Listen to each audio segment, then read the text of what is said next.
खंडबारा ग्रामपंचायत पोटनिवडणुकीत प्रचाराचा धडाका। अंतिम दिवशी आमदार शिरीषकुमार नाईक यांची भेट। नवापूर तालुक्यातील मोठी ग्रामपंचायत म्हणून ओळखल्या जाणाऱ्या खंडबारा इथं पोटनिवडणुकीचा प्रचार अंतिम टप्प्यात पोहोचला। रविवारी प्रचाराच्या शेवटच्या दिवशी जोरदार वातावरण पाहायला मिळालं। कडक उन्हातील उमेदवार व कार्यकर्त्यांनी घराघरात जाऊन मतदारांशी संपर्क साधला।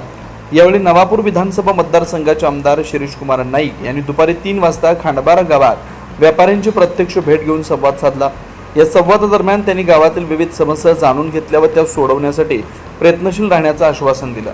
युवा एकता पॅनलकडून सरपंच पदाच्या उमेदवार स्नेहलताई गणेश पाडवी यांच्यासह वॉर्ड क्रमांक 3 च्या उमेदवार चेतना कैलास गावित व वॉर्ड क्रमांक 5 च्या उमेदवार सपना ताजमहल पाडवी यांना मोठ्या मताधिक्याने विजयी करण्याचं आवाहन आमदार नाईक यांनी यावेळी केलं। प्रचाराच्या अंतिम दिवशी प्रचंड उष्णतेतील कार्यकर्त्यांचा उत्साह ओसंडून वाहताना दिसला।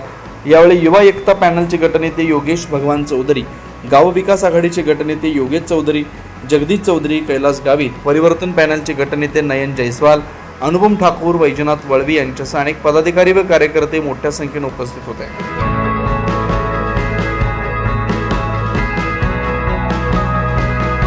24 लाईव्ह महाराष्ट्र न्यूजसाठी गणेश साळवे, खंडबारा।